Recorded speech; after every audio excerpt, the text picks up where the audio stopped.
ಸ್ಪಷ್ಟವಾಗಿ ಅರ್ಥ ಮಾಡ್ಕೊಳ್ಳಿ. Dalits are the vote bank of Congress. ಈಗಿಲ್ಲ, ಅದು ವ್ಯತ್ಯಾಸ ಈಗ ಆಗ್ತಾ ಇದೆ. From the beginning, inception of the Congress party as a political party, Dalits have become a voters of the Congress party.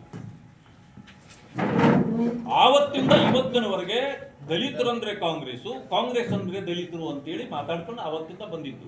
ಈಗ ಒಂದು 10-15 ವರ್ಷದಿಂದ ಬದಲಾಗ್ತಾ ಇದೆ.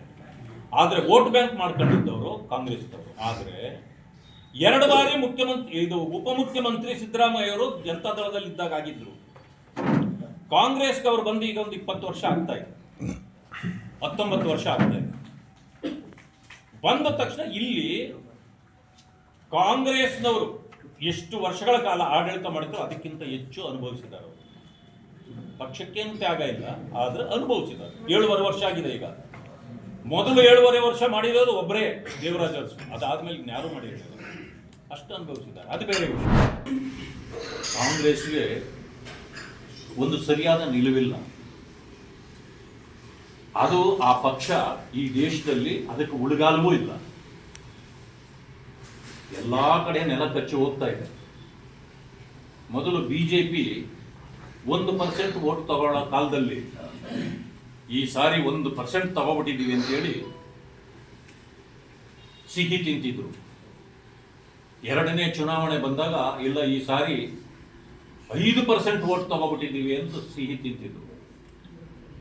ಈಗ ಇಡೀ ದೇಶದಲ್ಲಿ ನಾವು ಅಧಿಕಾರ ಮಾಡ್ತಿದ್ದೀವಿ ಅಂತ ಸಿಹಿ ತಿಂತಾರೆ.